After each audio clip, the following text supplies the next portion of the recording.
Look at yourself. No, really look at the position you are in right now. Head bent, back hunched, eyes fixed on a glowing piece of plastic. You think you are browsing, but from where I stand, it looks like you are praying. This glowing box will ruin us! But it's so beautiful. It is a false idol, my precious. Thousands of years ago, my people stood tall. We looked at the sun, the mountains, and the predators in the eye. We bowed to nothing but the absolute power of nature. But you have built a temple in your pocket. You have turned your bedroom into a shrine where you worship a god that doesn't have a soul. Every swipe is a ritual. Every notification is a call to prayer. You have become a monk of the algorithm, sacrificing your pride and your posture to a fake god that wants you weak, quiet, and obedient. You are not a man. You are a worshiper of shadows, and it's time I knocked that idol out of your hands. In my time, worship was simple. We gave our attention to what kept us strong. We watched the wind to know where the deer went. We watched the stars to find our way home. We gave our energy to the hunt. But look at your life. What do you give your energy to? You sit for hours, neck bent, eyes dry, staring at a stream of useless images. This is not entertainment. This is a sacrifice. You are sacrificing the only thing you truly own, your time. In ancient times, men built statues of gold and stone and prayed to them for rain or luck. You laugh at them? At least their idols were made of something real. Your idol is made of plastic and pixels. It sits in your pocket and it vibrates to call you to prayer. Every time you hear a ping, your heart jumps. You drop your food. You stop your work. You ignore your woman and you look at the screen. That ping is the bell of your temple, and you are a very loyal follower. The algorithm is your new god. It is a god that knows everything about you, but cares nothing for you. It knows what makes you angry. It knows what makes you jealous. It knows what makes you stay awake at 2 a.m., and it uses that knowledge to keep you at the altar. It feeds you shorts and reels like a farmer feeds grain to a cow before the slaughter. The cow thinks the farmer is being kind. The cow doesn't realize the farmer just wants its meat. The algorithm doesn't want your meat. It wants your focus. Because a man without focus is a man who cannot fight. A man who cannot fight is a man who can be controlled. Your God gives you fake rewards. In my tribe, if a man did something great, he got a seat by the fire and the respect of the warriors. That was real. Your God gives you a red circle with a number in it. It gives you a heart icon from a stranger 5,000 miles away. You feel a tiny rush of blood to your brain, a hit of dopamine, and you think you have achieved something. You haven't. You have just been given a dog treat for staying in your cage. Every hour you spend at this altar, the fire inside you gets smaller.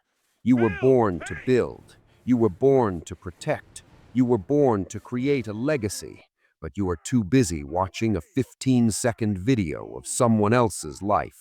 You are a lion who has stopped hunting because he found a picture of a steak on a screen. It's pathetic.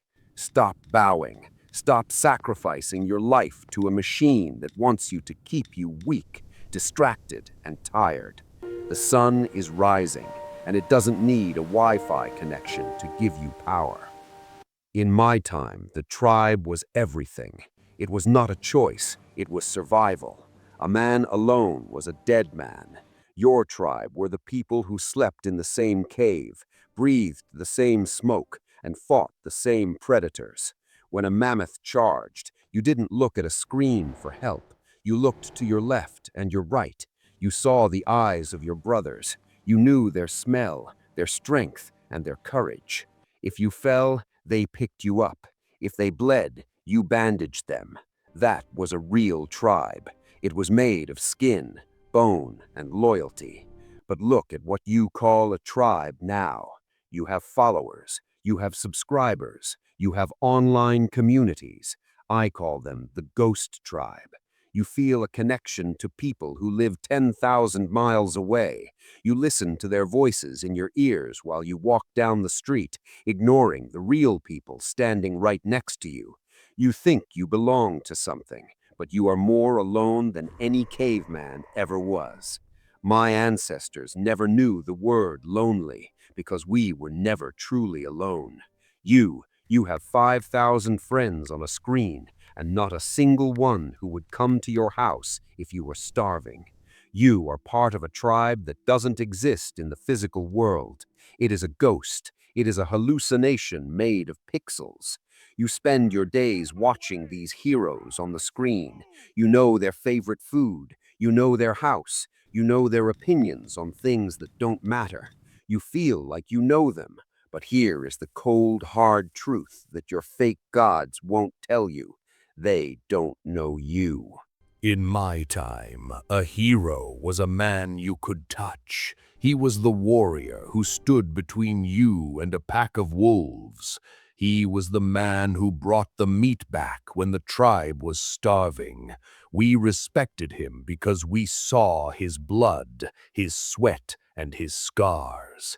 His greatness wasn't a story, it was a fact. But look at your heroes. You follow people you will never meet. You worship men who have never bled for you, never protected you, and don't even know your name. You have traded the alpha of the tribe for the influencer of the internet. You are living in a dream world where you think you belong to a community, but you are actually sitting alone in a dark room. Your modern gods live behind a piece of glass. They show you their best moments, their fake smiles, and their expensive toys. They use filters to hide their weakness. They show you a life that doesn't exist. In the cave, there were no filters. If you were weak, you looked weak. If you were scared, we saw it in your eyes. There was no way to hide. But your fake heroes are professional liars. They tell you how to live, how to eat, and how to think, while they are just as lost and broken as you are. You worship the image of a man, not the spirit of a man. And because you spend all day looking at these perfect fake images, you start to hate your own life. You feel small, you feel weak, you feel like you aren't enough. That is exactly what they want. They want you to feel empty so that you keep coming back to them to fill the hole. You think these people are your friends. You watch their vlogs. You know what they ate for breakfast, and you know their opinions on everything. You defend them in comments like they are your brothers. Wake up. They are not your tribe. If you died tomorrow, they wouldn't stop their live stream for a single second. You are giving your loyalty, the most sacred thing a warrior has, to a ghost. You are a fan, which is just a polite word for a digital servant. My ancestors gave their loyalty to the men standing to their left and right. That loyalty meant survival. Your loyalty to an influencer means nothing. It is a waste of your masculine energy. This is the greatest sin. You spend so much time watching their lives that you have forgotten to live your own. You watch a video of a man lifting weights instead of lifting them yourself. You watch a man traveling the world instead of walking out of your own front door. You are a spectator in your own life. You are the audience, not the lead actor. You are a lion watching a documentary about lions. While you are busy liking their achievements, your own muscles are shrinking, your own skills are rotting, and your own fire is dying out. It is time to kill your idols, not with a spear, but with an unfollow button. Stop looking at the screen for a hero. Look in the mirror. That man looking back at you, that is the only hero who can actually save your life. That is the only man who can build your legacy. In my tribe, every man had to be a hero. There was no room for fans. There was no room for followers. You either contributed to the survival of the tribe or you were a burden. Stop being a burden to yourself. Stop worshiping men who are made of pixels. Throw the phone in the dirt. Go outside. Find a real mountain to climb. Find a real weight to lift. Find a real brother to fight alongside. Reclaim your identity. You are not a subscriber. You are a predator. Start acting like one.